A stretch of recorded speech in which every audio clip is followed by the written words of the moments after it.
Quiero presentar al diputado William Dávila. Dirige la comisión mixta de la Asamblea Nacional en cuanto al Esequibo y a la fachada atlántica. Y va a ser nuestro ponente del día de hoy. Entonces, adelante, diputado, cuando usted quiera, puede comenzar. Bueno, en primer lugar, muy buenas tardes a todos los que nos están escuchando o viendo por esta vía telemática que se está utilizando en todas partes del mundo, ¿no? Y que yo creo que esta es una de las lecciones que nos va a quedar de toda esta crisis del coronavirus, que ha habido otros mecanismos de comunicación. Nosotros hemos sido pioneros en la Asamblea Nacional porque ya vamos a 2 meses de sesiones por esta vía, ¿no? Que es lo que se ha venido denominando el gobierno abierto, los parlamentos abiertos, ¿no? Que esto, pues hacerlo con la gente, los diputados, por ejemplo, en cada circuito, en cada estado, comunicarse con sus electores y que los electores le pregunten, ¿no? En este caso concreto, le agradezco mucho a Mi Mapa, que es un portal que yo sigo, que permanentemente lo estoy chequeando o consultando, mejor dicho, porque es de esos portales nacionalistas que han defendido precisamente nuestro territorio. Y en razón de ello, justamente en base al artículo 1 de la Constitución, en donde nosotros debemos velar por la integridad territorial, dentro del contexto del artículo 10 de la propia Constitución que delimita nuestro territorio, remontándose al que heredamos cuando éramos Capitanía General. La comisión se creó el 6 de febrero del año 2018. La Asamblea Nacional pues creó una comisión mixta y el 8 de febrero se hizo la juramentación de dicha comisión. La comisión pues está integrada por representantes de la Comisión de Defensa, por la Comisión de Política Exterior y obviamente los que fueron designados por la Asamblea a integrar la Comisión del Esequibo para la defensa del Esequibo y la fachada atlántica. Yo creo que es importante señalar que esto por primera vez se establece pues no solamente la defensa del Esequibo, sino reafirmar lo que es nuestro, que nunca ha estado en discusión ni en controversia, que es la fachada atlántica. Eso es muy importante señalarlo, porque en la demanda que hizo Guyana ante la Corte Internacional de Justicia contra nosotros, no solamente va dirigida contra el territorio del Esequibo, sino que se va hacia la fachada atlántica que se proyecta de la zona en reclamación, como a la fachada atlántica que se proyecta del delta del Orinoco o del Tamacuro, que eso jamás ha estado en discusión. Eso es nuestro. Pero la comisión se llama justamente en defensa del Esequibo y del Atlántico, de la fachada atlántica. Muchos acuerdos se han aprobado, o sea, la comisión no ha estado pasiva, sino que le hemos hecho el seguimiento para evitar aquello de que el silencio se pueda interpretar como aquiescencia, ¿no? Cuando la Asamblea Nacional nombró la comisión, de inmediato procedimos a hacer una serie de acuerdos. Yo estoy aquí leyendo en mi propia computadora, me disculpan si veo de repente la computadora, los acuerdos aprobados por la Asamblea Nacional, propuestos por la comisión. El primero fue el acuerdo en ratificación de la soberanía nacional sobre el territorio Esequibo, su fachada atlántica y la zona económica exclusiva que genera el delta del Orinoco. Esto fue el 8 de enero del 2019. Luego se hizo otro acuerdo en rechazo a la demanda incoada por la República Cooperativa de Guyana de elevar en la Corte Internacional de Justicia contra la reclamación de Venezuela del territorio Esequibo el 16 de abril del 2019. Después vino el acuerdo de reafirmación de la posición histórica de Venezuela sobre los mecanismos para la resolución de la controversia por el Esequibo y en defensa de nuestra soberanía e integridad territorial el 1 de octubre del año 2019. ¿Están escuchando, no? Sí, señor, perfectamente. Ok, estoy aquí. Ajá, es que la computadora a veces Aquí estoy. Voy aquí. Ok. Después vino, eso fue en el 1 de octubre del 19. También algo muy importante, la declaración del Parlasur, llamando a la República Cooperativa de Guyana a abandonar su pretensión unilateral de judicializar la controversia sobre el Esequibo por ser contraria al Acuerdo de Ginebra de 1966. Eso fue el 1 de abril del año 2019. Le doy mucha importancia porque buscamos otros apoyos y es la primera vez que el tema se discute pues, a nivel americano desde el punto de vista de un parlamento regional como es el Parlasur, y esto salió aprobado por unanimidad en el sentido de que ese acuerdo tenía que llevarse al secretario general de las Naciones Unidas para que viera él que eso tenía un rechazo. Luego, bueno, nosotros no nos hemos quedado, o sea, ha habido una serie de resoluciones, permítanme un momentico, porque es que se me pela aquí bueno, pronunciamientos. Por ejemplo, el 8 de enero del 2019 se debatió en plenaria de la Asamblea Nacional para aprobar un acuerdo parlamentario en ratificación de la soberanía nacional, que ya lo acabo de mencionar. Después, el 13 de enero del 2019, a través de una declaración, se informó al país. Esto es muy importante, porque recuerdan ustedes que el 8 de enero del 2019 vino aquella declaración del Grupo de Lima, en donde ellos metieron dentro de esa declaración del Grupo de Lima el tema del Esequibo como que si fuera una agresión que estaba haciendo el régimen de la usurpación, porque estaba referido a ser solidario con el gobierno interino de Juan Guaidó, en ese momento presidente de la Asamblea Nacional, fueron los primeros días de enero, y eso, claro, generó una discusión, una controversia que nos preocupó a todos nosotros, porque el régimen se agarró de ahí para decir que nosotros estábamos negociando el Esequibo con Guyana y con otros integrantes del Grupo de Lima. Entonces, ahí hubo una exposición el 8 de enero del 2019 y en la propia Asamblea, y después el 13 de enero del 2019 se informa al país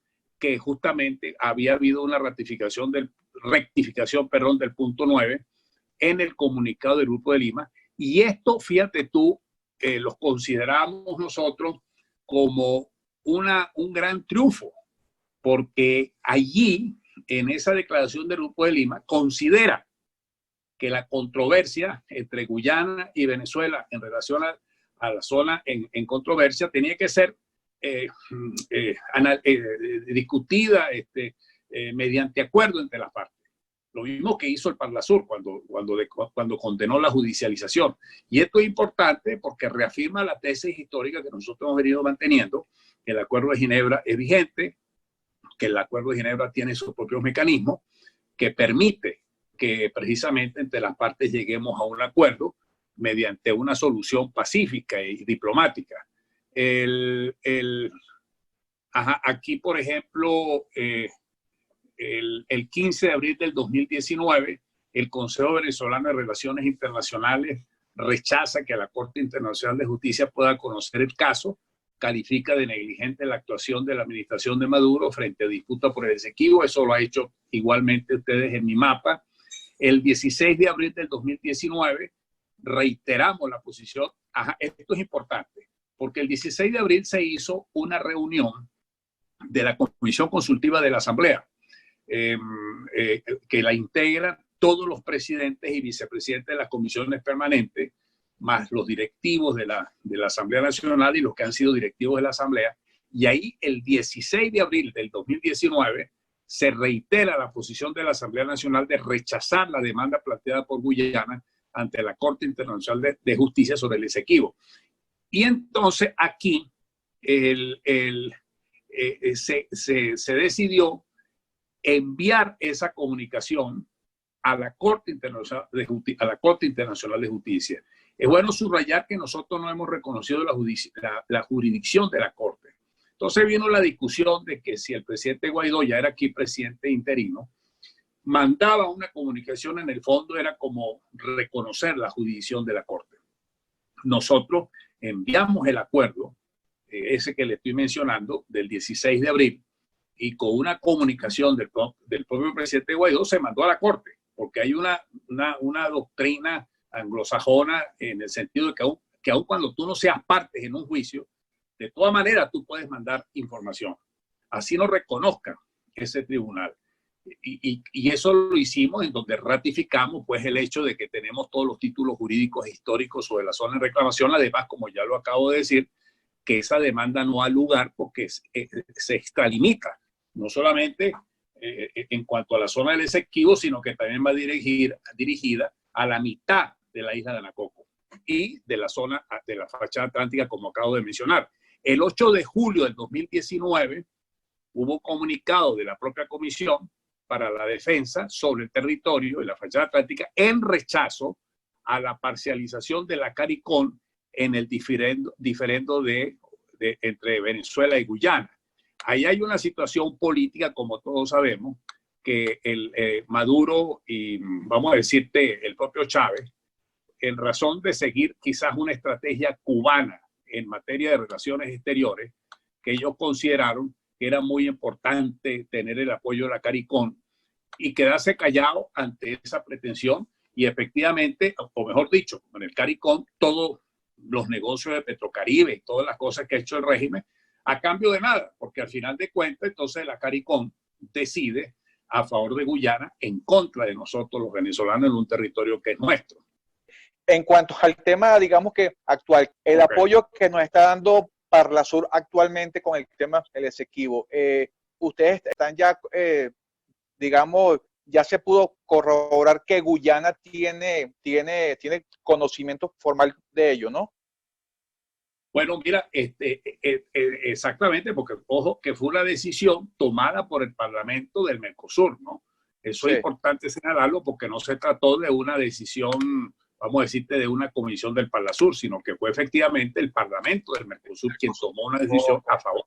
Incluso, fíjate que hace 3 días tuvimos una reunión, como le acabo de decir, con el secretario de la Cancillería Argentina para el tema de las Malvinas, la Antártida y el Atlántico Sur, y hablamos del Esequibo. Y hay una idea, claro, lo voy a decir por aquí, pero todavía no está cocinada, ¿no? Pero la discutimos ahí, se la pregunté yo al secretario, que así como en la Cancillería Argentina hay una secretaría, un embajador dedicado al tema del de las Malvinas, y no solamente en cuanto a la reafirmación histórica de los derechos que Argentina tiene sobre las Malvinas, sino todo el potencial oceánico que hay allí, ¿no? De la riqueza submarina, en el caso de la Antártida, toda esa labor oceánica de investigación que se realiza allí, esa secretaría pues tiene, esa secretaría tiene mucho que ver con eso, van como coordinando una política de Estado. Yo creo que esa es una idea y Dios mediante podamos pues salir de este tema de la pandemia y podamos tener una normalización, una institucionalización en Venezuela, en una cancillería, establecer algo parecido, ¿no? Una secretaría de la propia Cancillería venezolana que se dedique no solamente a la defensa y al tema de la negociación, sino ir más allá, por ejemplo, lo que estamos viendo con toda esa riqueza petrolera que está allí y con todas las riquezas que existen en la zona minera, etcétera, ¿no? Es un tema muy importante que incluiría la participación de densos sectores de la vida nacional venezolana, porque eso es lo que es importante. Nosotros le hemos dado a esto una política de Estado. Esto es un tema de Estado, esto no es un tema de la diatriba política. Esto es algo que nos pertenece a nosotros desde que somos país. Eso es nuestro, eso no es una cuestión que es porque es circunstancial, no. Esto responde a una estrategia de Estado. Sí. Entendido. Bueno, por eso es que lo hemos también asumido de esta forma, en donde hemos buscado crear conciencia e unión de un asunto que fíjese que indirectamente sí la hay, porque todos los sectores del país hemos estado de acuerdo en no aceptar la judicialización del tema a través de la Corte. Y es algo que se ha hecho a través de todos los puntos. Ustedes como comisión mixta, han considerado reunirse con el Poder Ejecutivo en cuanto a ello. Bueno, mira, tú sabes, nosotros hemos establecido públicamente toda esta posición que la conoce, ¿no? Yo le dije el otro día a uno de los asesores nuestros de la comisión, que es Gerson, para ver cómo nosotros hacemos nuestro libro blanco, ¿no? Informalmente, yo he podido hablar con los asesores, los que están asesorando en el caso de la Haya, que es un maestro español. Antonio. Exacto, y él estaba muy contento de la posición. Esa reunión yo la hice con, ¿cómo se llama? Julio César Pineda y otros que sirvieron pues de intermediario. Y bueno, estaba muy contento porque veía que había una coincidencia de Estado, ¿no? Independientemente de que hay una usurpación y nosotros estamos en el gobierno legítimo que preside Guaidó. Eso era importante, ¿no? Porque coincidíamos en el tema de que no se podía judicializar, que no podía haber discusión sobre algo que nunca ha estado en discusión, como es el caso de la fachada atlántica, y por supuesto en la zona, en controversia, estaba el principio del Acuerdo de Ginebra. Fíjate tú que me puse a pensar con esta reunión de las Malvinas.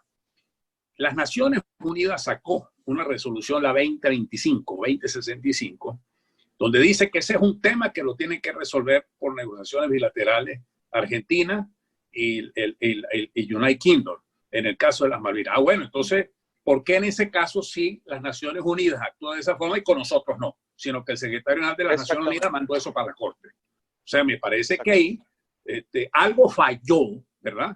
De quienes están manejando o han venido manejando ese tema a nivel de la Cancillería, donde está Riaza.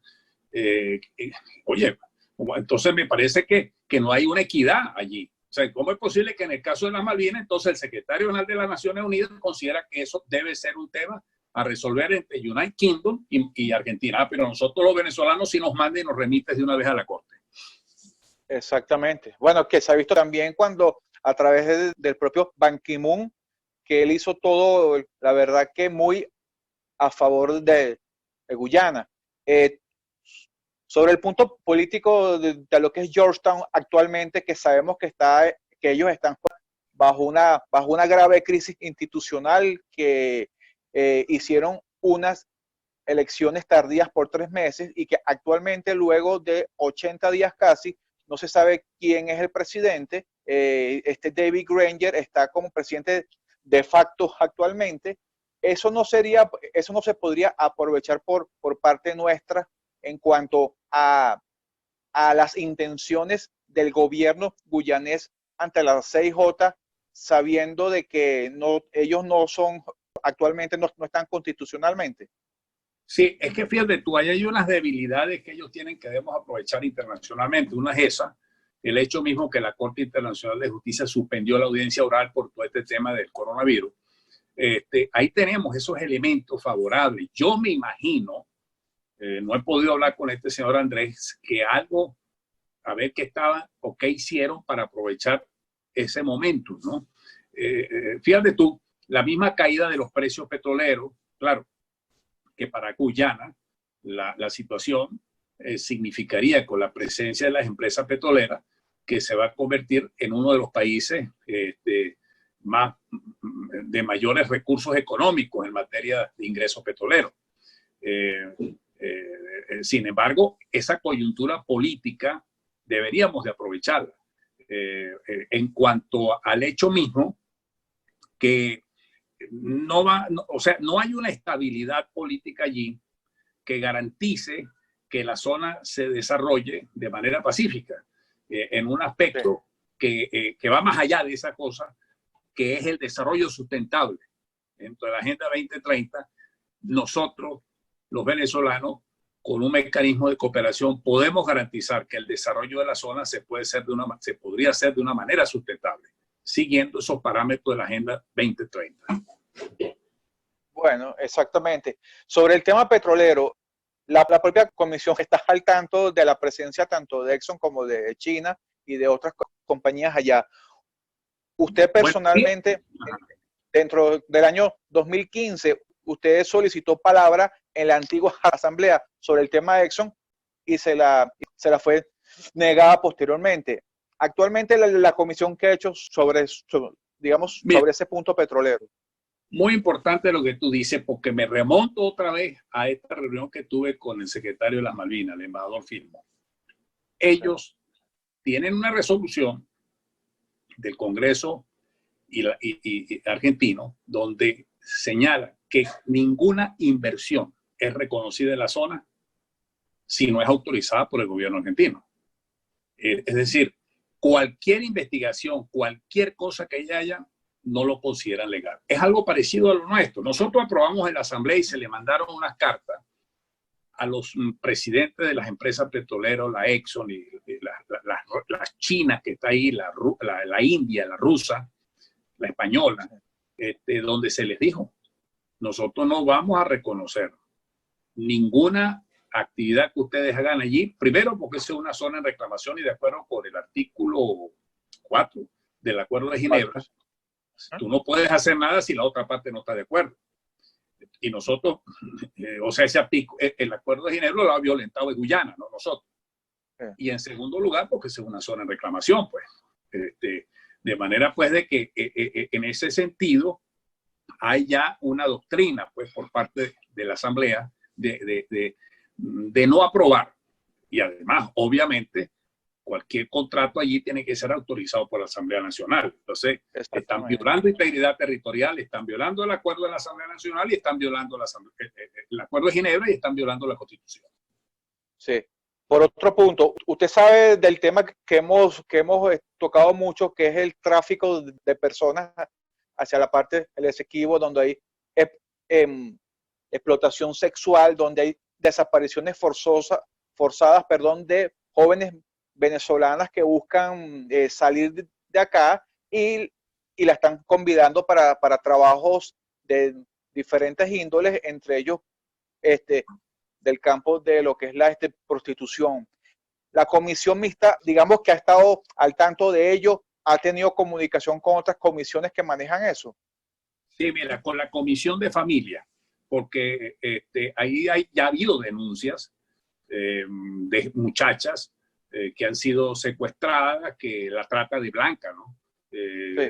Funciona allí y no olvidemos que todo eso está dentro de ese eje del arco minero del oro de sangre que se ha venido denunciando. Y a propósito de eso, ¿no? Nosotros fuimos en agosto del año 2018, creo que fue así, sí, ya vamos para 2 años, fuimos a la isla de Anacoco, la comisión mixta, para plantar nuestra bandera nacional allá. Y para poder llegar allá tuvimos que tener, de hecho, una autorización del ELN que se encontraba en la zona, a 1 kilómetro del puesto de control de las Fuerzas Armadas. Y para poder llegar allá, a Anacoco, los tipos que nos interrumpieron, nos interceptaron en el camino, vestidos de negro y con todas las insignias del ELN. Bueno, nos vieron, no nos vieron como que si fueran periodistas ni diputados, sino como unas personas que íbamos y nos hicieron preguntas, bueno, nos dejaron pasar. Eso se lo manifestamos al teniente de la Armada venezolana que se encontraba en Anacoco, nunca nos creyó, sino que dijo que ese era un invento nuestro, nos sacó la bandera Chávez vive, Chávez no sé qué más, y nosotros sacamos nuestra bandera nacional, hicimos el acto, todos los diputados que estuvimos allí, allí en pleno Anacoco, y le dijimos después a los tipos, a los oficiales, mira, es que nosotros estamos haciendo algo que les corresponde a ustedes. Si donde tú estás ahorita parado, eso lo está demandando como de ellos, lo que tienes tú ahí enfrente, y encima de eso tú estás dejando que grupos irregulares, oye, vale, hagan lo que les dé la gana aquí, en esa zona de Tumeremo, y fíjate tú, eso fue en agosto, sí, los primeros días de agosto del año 2018, a los 15 días se armó esa masacre de Tumeremo, y hemos visto recientemente los militares que mataron allí, porque esa es una zona sumamente peligrosa, porque es una zona tomada realmente por grupos irregulares, en este caso del ELN. La deducción que uno saca es que el ELN limpió de planes esa zona, acuerdos con el régimen, para después yo quedarse con la zona. Y entonces imagínate tú, trata de blanca, oro de sangre, todos los negocios que hay allí, prácticamente nosotros hemos perdido el Estado. Ahí no hay Estado venezolano. Ahí lo que hay es un grupo que infiltraron o se metieron en territorio venezolano, amparados por las autoridades del Estado de la usurpación, que permite que todas esas cosas sucedan. Eso fue hace 2 años. No, eso no ha mejorado, sino antes por el contrario se agravó. Sí, eso está ahorita peor allá, por eso es que nosotros como recuerdo como el grupo, video, perdona que te interrumpa, el video que tú presentaste en el último foro que hicimos, que fue muy importante, porque tú sacaste allí la relación concreta de los delitos de trata de blancas, cómo se han desmembrado la familia, cómo las desapariciones forzosas, las desapariciones de menores, etcétera. Sí, sí, así fue y lo hemos mantenido, inclusive hoy salió por la prensa local allá, donde dicen que hay una zona del Esequibo, que hay una conglomeración de cientos de venezolanas, donde no se respeta el tema de lo del COVID y hay muchísimo flagelo de las cosas que ya estuvimos contándole. Y por eso que estamos, digamos que muy pendientes de ello, porque eso pudiera atraer inconvenientes de lado y lado. Antes de irnos para el tema de lo que es las preguntas por las otras personas, ¿qué posición cree usted que maneja el señor Ronald Sanders, con quien usted tuvo varios tweets con el tema El Esequibo? Él es actualmente embajador de Antigua ante la OEA y él se ha visto defendiendo mucho al gobierno de David Granger. ¿Qué opina usted de eso? Cuéntenos. Bueno, ese intercambio de tweets provino a propósito de la muerte del peruano, que fue secretario general de las Naciones Unidas, Pérez de Cuellar, ¿no? Pérez de Cuellar, sí. Mira, que tuvo una actitud importante, ¿no? Interesante con relación al tema del diferendo cuando él era secretario general de las Naciones Unidas. Bueno, vino el nombramiento aquel de Córdoba, la fórmula Córdoba, etcétera, ¿no? Sí. Pero claro, yo lo recordé en el sentido de que no había sido pugnaz contra nosotros. Bueno, fíjate tú que Sanders respondió pues de una manera a mí y a Kenneth, que también tuvo una controversia académica en ese sentido. Él es un factor de la zona. Él es un operador, vamos a decirte, que está en la Asamblea de la OEA, de la Organización de Estados Americanos, y es un factor negativo hacia nosotros. Es un factor, es influyente. Él es una persona que es operador en esa zona del Caribe. Se hablan muchas cosas, ¿no? De que si era el que repartía recursos económicos cuando Chávez vivía. Él defiende mucho el gobierno, pues, el régimen de Chávez y de Maduro, ¿no? Nosotros tuvimos esa controversia por vía Twitter, porque ese es el papel que nos corresponde, ¿no? Y eso quizás es la falla que hemos tenido. Nosotros tenemos que estar en todos los foros defendiendo lo que es nuestro y no quedarnos callados. Y en ese caso se le repicó y duro. Y yo lo vimos y fue, sí. Y yo recuerdo que en una de las reuniones de la Asamblea de la OEA, la última que se hizo en Medellín el año pasado, yo me lo encontré allí, pero no habían salido estos Twitter, ¿no? Pero siempre nos encontramos, hablamos. Entonces le dije yo, mira, chico, en inglés ahí, me gustaría hablar con el canciller de Guyana, que está aquí. Es bueno que me gustaría hablar con él. El tipo se puso de una vez, se le salieron las uñas. Y me dice, ese no es un tema para discutir hoy día. No, yo no vengo a discutir temas de lo que es nuestro, sino que te estoy diciendo que me gustaría hablar con el canciller. O sea, un tipo, vamos a decir, empoderado en contra de nosotros. Entonces lo tenemos ahí, es un operador político influyente en la zona. Bueno, ya ese canciller que usted habla, ya él se fue, ya no está dentro del gobierno de Granger, el señor Carl Grindich, ya él se fue. Actualmente está una doctora que se llama Karen Cummings, que no conoce el tema en lo absoluto, pero bueno, ella es la que maneja el tema diplomático. Grindich se fue al parecer porque no estuvo de acuerdo con el tema de que Granger se aferrara al poder y parece que hubo como que una pelea. Tú sabes una cosa, Fugué, que se me ocurre también. Yo había hablado con Tarre, a ver, en un momento dado, llevar este tema a la OEA. Pero Sí. claro, como ya está a nivel de las Naciones Unidas, pues entonces era como sacarlo nosotros de allí, ¿no? Pero yo creo que ese es un escenario que lo podemos analizar para llevarlo en su momento. Plantearlo. Debería, no, es que debería, porque Guyana lo ha llevado para todo tipo de lo que es reuniones regionales, tanto CARICOM, Commonwealth, como la unión de lo que es países, de lo que es Asia, donde hablan del tema y ellos sin saber nada reafirman su apoyo a ellos. Vamos a ver si dígame.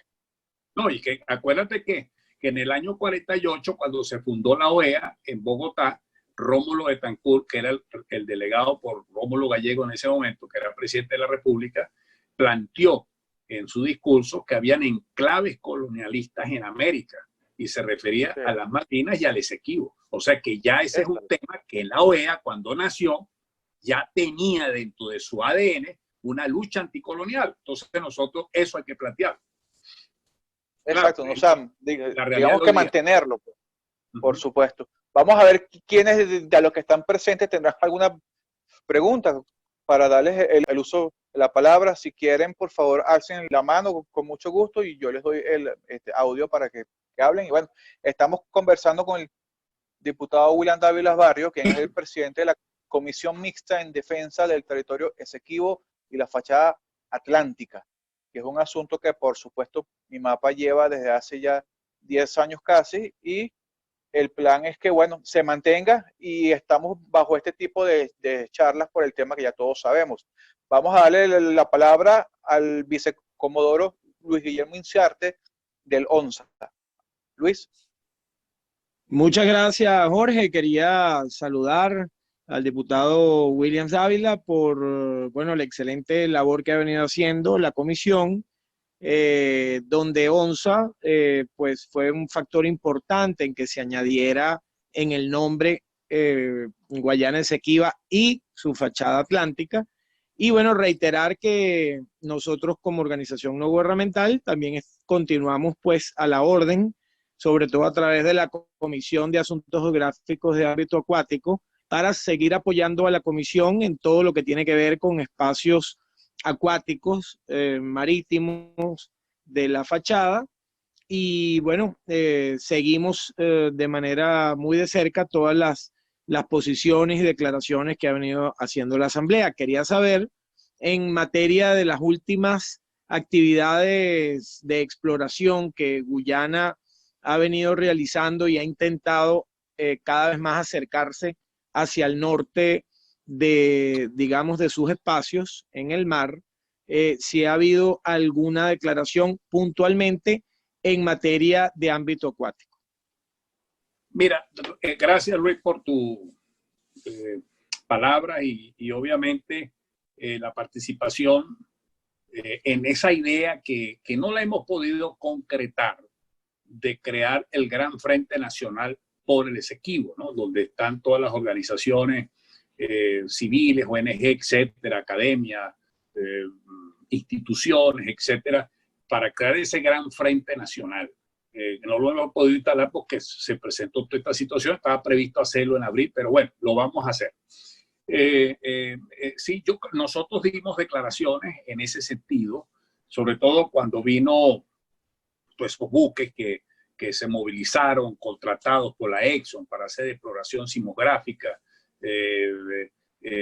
Ha habido por parte de este gobierno de transición semiparlamentario exposiciones en ese sentido de rechazo a toda esa actividad acuática y de exploración y de actuación. Es lo que más o menos dije hace rato en el sentido de no reconocer ningún tipo de esa actividad. Y claro, de todo lo que significa la riqueza acuática que está allí submarina, que es un trabajo histórico que tenemos que hacer. Por eso hablaba en el momento de una institucionalización democrática en Venezuela, de tener allí de verdad con criterio de Estado, con todas las autoridades, con toda la autoridad correspondiente, una unidad que se dedique exclusivamente a coordinar y desarrollar estrategias en ese sentido, en esa área.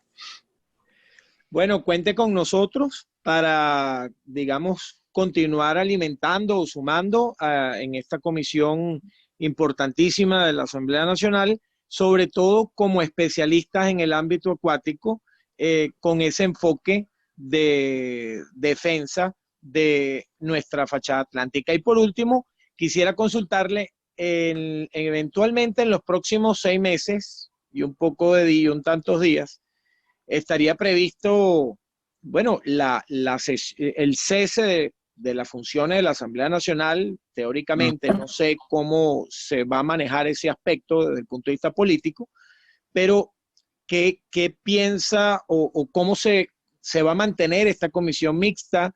¿Se va a declarar el cese de la Asamblea Nacional? ¿Se va a continuar si no hay elecciones? O sea, porque obviamente nos alegró muchísimo que esta comisión llevara el nombre de Fachada Atlántica y no queremos que se pierda en el tiempo. ¿Qué piensa usted que va a pasar? Mira, se me olvidaba y es importante fortalecer lo que tú dices. Nosotros decidimos que íbamos a hacer una ley sobre la fachada atlántica. Y nombramos una comisión para empezar a discutir ese proyecto de ley de la fachada atlántica para que haya una ley en esa área. Ahora, en el tema que tú hablabas de que si la Asamblea ya terminaría sus sesiones a finales de este año, dentro de 6 meses, ese es un tema político grueso, ¿verdad? Porque obviamente nosotros estamos luchando contra una usurpación traidora, porque ellos fueron los primeros que entregaron el Esequibo, en el sentido que permitieron que Guyana llegara a la Corte Internacional de Justicia. No olvidemos las declaraciones que dio Chávez durante todo este tiempo de la figura de los buenos oficiantes, el último Nick Mayer, Delcy Rodríguez, que creo que era la canciller en ese momento. Nunca le dijo al país nada, nunca se supo. En un país democrático ella tenía que informarle a la Asamblea Nacional. Nosotros la invitamos, incluso a la comisión. Nunca, pues como ellos consideraban que nosotros estábamos bajo desacato, pues nunca nos daban, vamos a decir, el respeto desde ese punto de vista que dice la Constitución. Bueno, yo lo que significo con esto es que yo estoy seguro que esto va a cambiar, Luis. Y como te acabo de decir, la idea y ojalá saliendo de este tema del coronavirus podamos trasladarnos a ver la experiencia argentina del manejo institucional de esa área similar a nosotros en cuanto al trato, porque esto tiene que ser una política de Estado con un equipo especializado dedicado a eso ya en un gobierno democrático. Creo que eso es lo correcto. Fíjate tú, ya no es solamente defender, sino cómo explotar esa zona que tiene toda la riqueza del mundo. Excelente, buenísimo. Gracias, bueno, okay. Excelente, muchas gracias por la oportunidad. Sí, Jorge. Gracias. Claro, Luis. A ti, Luis. Vamos a darle la palabra entonces ahora al coordinador de MIMAPA en Dominicana, el señor Antonio Castillo, y posterior a él, la profesora Diosmar Fernández. Antonio. Buenas tardes, diputado. Yo fui el que lo atendió al principio de esta conversación. Me presento, mi nombre es Antonio Castillo y soy el coordinador de MIMAPA aquí en República Dominicana. Bueno. Yo le tengo dos preguntas. Una es si los distintos embajadores designados por la Asamblea Nacional en esta situación que estamos viviendo actualmente han sido instruidos sobre el tema del Esequibo, tomando en cuenta que muchos están en América Latina y tomando en cuenta que en algún momento ustedes pensaron llevar el tema a la OEA. Y mi segunda pregunta tiene que ver con los Estados Unidos, porque las últimas declaraciones del gobierno norteamericano han sido en defensa a la posición de Guyana, e históricamente los Estados Unidos siempre ha sido un actor importante en lo que se refiere a la reclamación y esto es un tema preocupante, sobre todo tomando en cuenta que las relaciones que tiene la Asamblea Nacional con el gobierno norteamericano. Muy buena pregunta, Antonio. En relación a lo primero, Julio Borges forma parte de la comisión mixta.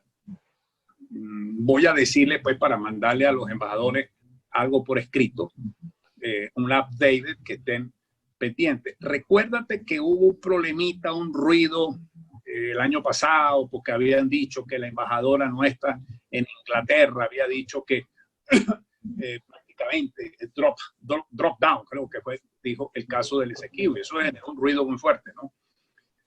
Fue más manejo o sea, que no tienen sentido político de las cosas, ¿no? Pero ellos están informados, pero sí me parece correcto, estoy de acuerdo contigo, de que se les envíe una comunicación para que estén actualizados de esta situación. Y en segundo lugar, en el caso de los Estados Unidos, yo me reuní con la embajada de los Estados Unidos aquí. Ellos tenían una representante, fíjate tú, dentro de la embajada, exclusivo para el tema del Esequibo. Cuando estaba la embajada aquí en Venezuela, me reuní, le llevé todo lo que en ese momento tenía en mis manos, le hice ver la situación. En ese caso, te recuerda que era el secretario de Estado, el que había sido presidente de la Exxon, que después Trump lo sacó. Entonces, y hubo una declaración, creo que del embajador de los Estados Unidos en Guyana, en donde prácticamente dijo que nosotros no teníamos que meternos en eso, que esa era una cuestión que correspondía a Guyana.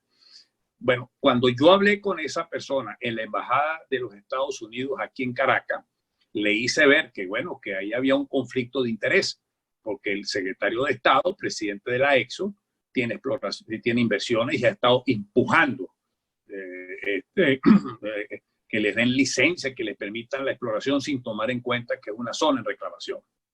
Ya después, creo que ellos bajaron un poco la presión. Entonces, claro, estamos dentro de un contexto geopolítico en donde los Estados Unidos en este momento es un puntal fundamental en el apoyo a Guaidó. Y ese es un tema que es muy importante, que forma parte de lo que es nuestro territorio, lo que es nuestra soberanía. Yo creo que ellos están claros en eso y no se están mezclando porque ya no hay ese conflicto de interés que hubo cuando el Departamento de Estado estaba dirigido por alguien que era presidente de una empresa que estaba metido ahí en Guyana. En ese sentido, lo hemos explicado, le hemos dicho y le hemos hecho saber que eso no está en discusión y que eso es de la zona nuestra. Gracias, Antonio. Vamos a darle la palabra a la profesora Yosmar Fernández. Hola, buenas tardes, diputado, ¿cómo está? Bien, ¿tú cómo te va? Excelente. Bueno, excelente dentro de lo que cabe. Realmente la exposición se generó otra por allí. En el 2013, el grupo de diputados de Movida Parlamentaria estableció o desarrolló marítimas. No te oigo bien. Ya va. ¿Ahora sí? Ajá, dime. Ok. En el 2013, un grupo de diputados de Movida Parlamentaria desarrolló un proyecto para determinar las zonas marítimas. Eso incluía la plataforma continental extendida y, bueno, toda la parte de proyección atlántica del Tamacuro, y etcétera, etcétera. La cuestión es que eso pareciera que se dejó, digámoslo así, se engavetó, y no se volvió a hablar de eso, o haciendo seguimiento al caso, sino en el 2018, cuando se instruye a la comisión mixta, precisamente, preparar un proyecto de ley que fije claramente los espacios correspondientes a la fachada marítima. ¿Cuál es el de ese proyecto?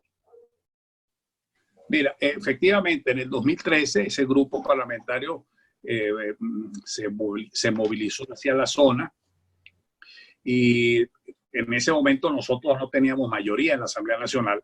A partir de enero del 2016 es cuando nosotros ya empezamos a tener mayoría en la Asamblea y después entró este tema del desacato y en febrero del 2018 se aprobó la creación de esta comisión. Nosotros hemos propuesto precisamente, y yo he hablado con algunos de los colegas que estuvieron en esa movida, porque algunos hablan de crear el Estado del Esequibo, como un Estado, como una nueva entidad federal. Para crear un Estado, pues existe un procedimiento constitucional al respecto. Y la otra tesis, que era la ley de protección de la fachada atlántica, en donde se tomen en consideración las líneas que demarcó Raúl Leoni, el presidente Leoni en su momento, y extender pues la protección y la soberanía nuestra en lo que corresponde a la plataforma continente, la plataforma económica, la zona económica, es decir, es un mensaje muy importante, ¿no? Porque los guyaneses no les gusta, ellos consideran que ellos por ejemplo criticaron la línea de Raúl Leoni, que decían que era una provocación, es más, y ellos han actuado de hecho para eliminar precisamente la línea del presidente Leoni, que fue en los años 66, 67.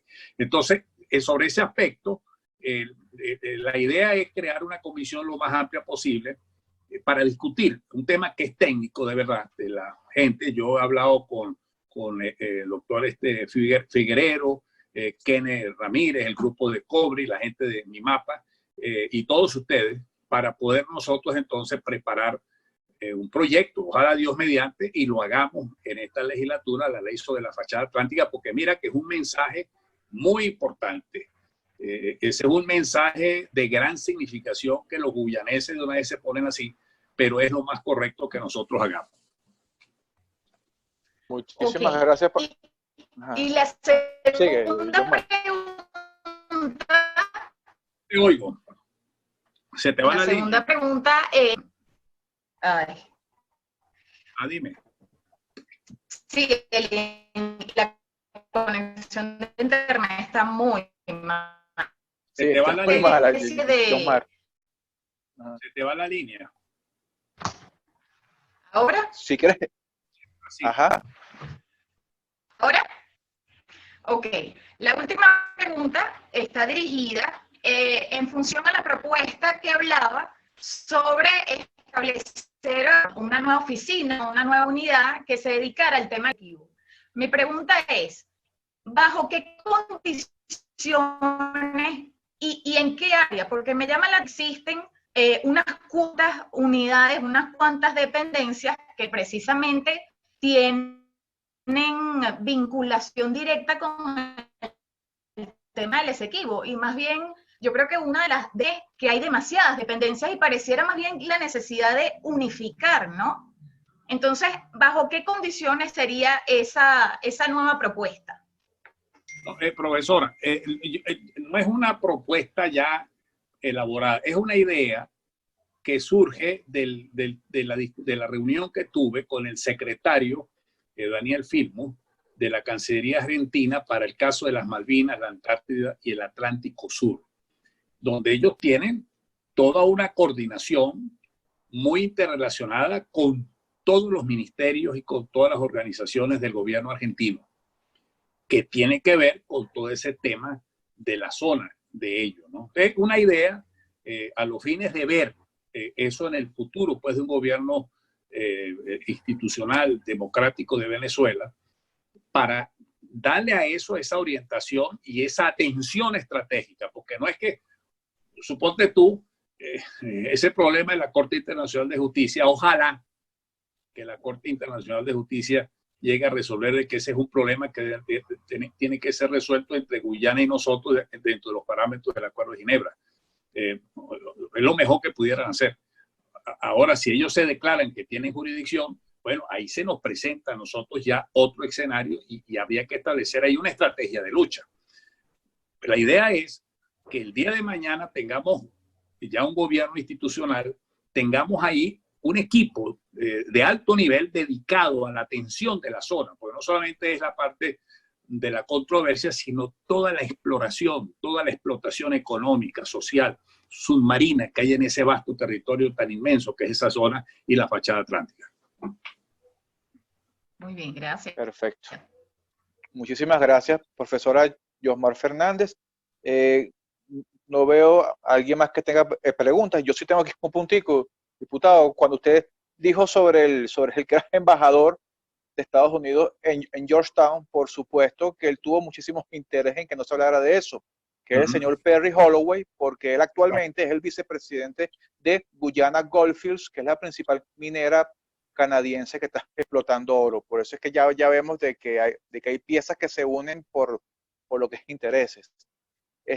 Número dos, yo quisiera saber si la comisión mixta está al tanto de que actualmente Venezuela no posee embajador en Georgetown y que Guyana tampoco posee embajador en Caracas. ¿Ustedes están al tanto de eso? ¿Piensan ver que se puede hacer algo con ese punto?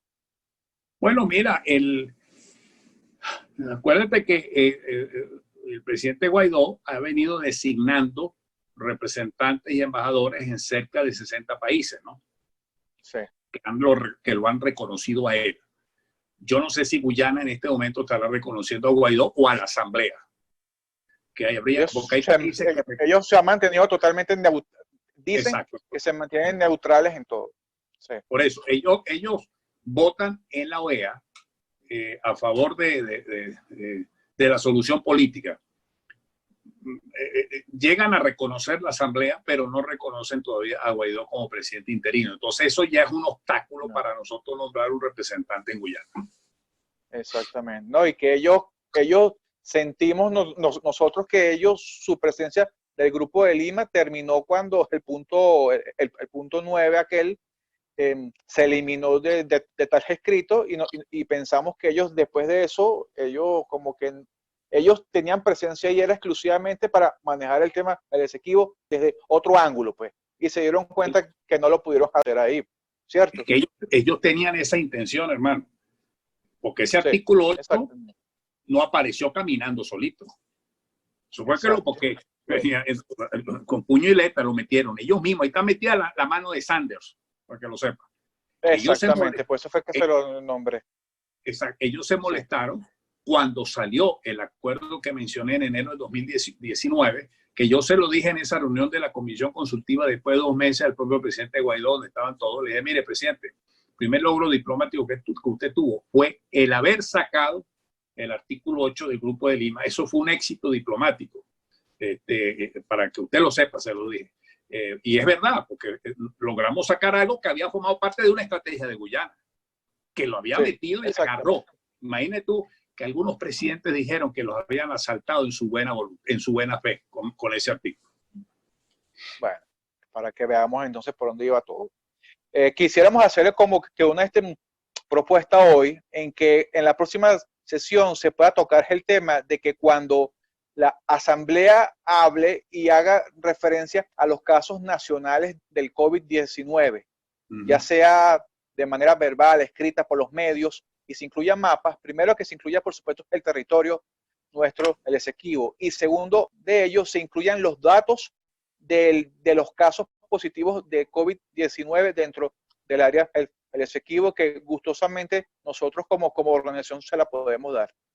Así sea, hermano, una cuestión declarativa, pero esos son venezolanos, porque es un territorio nuestro. Exactamente. Bueno, ya cerrando. Sí. Ya cerrando, si usted quiere dar sus palabras entonces a todos quienes están hoy viendo sobre el tema. Bueno, mira, muchas gracias.